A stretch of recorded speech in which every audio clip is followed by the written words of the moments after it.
that order seems to not be the order anymore. We are on the way to a new order, so we are between orders. Do you agree with that, or are there ways of what are we able to keep on the positive side from the old order to bring into a new world order, and how can we avoid that new world order becomes like a jungle growing back, and we rather have an order based on international law and the principles that have brought us prosperity and freedom for decades? I guess, and maybe this is the old kind of teacher in me coming out, I think of this a little bit more about a transition of eras rather than a transition of orders, but the two are kind of cousins of one another. The reason I draw the distinction is because I don't think the international order built after 1945 is getting replaced wholesale with some new order.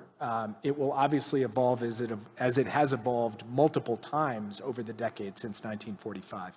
But I do think in a more sharp and distinctive way, we are moving into a new era, and that's what I talked about in my remarks, that we are, the post-Cold War era has come to a close.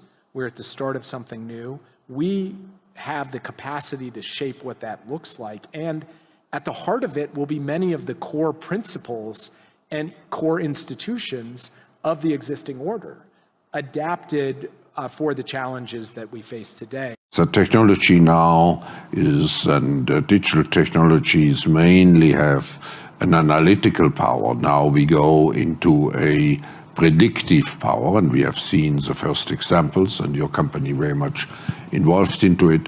But then the next step could be to go into a prescriptive mode, which means you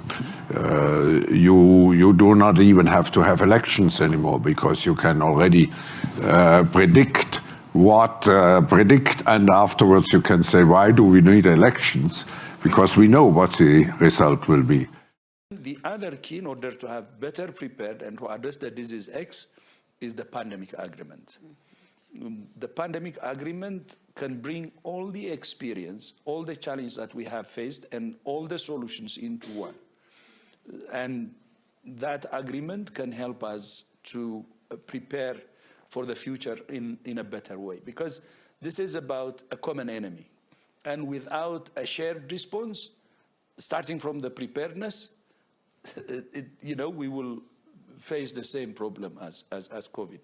And deadline for the pandemic agreement is May 2024, and member states are negotiating. This is between countries, and I hope they will deliver this pandemic agreement by that time, on the deadline, because if this generation cannot do it, we're the lived community, we have the first-hand experience, I don't think the incoming generation, the next generation, will do it. So for our children and grandchildren's sake, I think we have to convert all the lessons we have learned into this pandemic and prepare the world for the future, because this is a common global interest.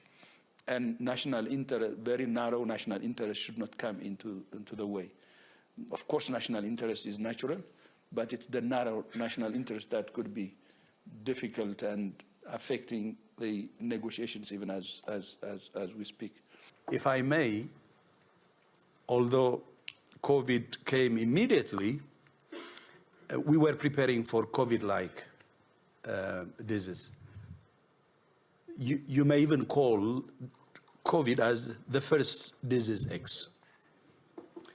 And it may happen again.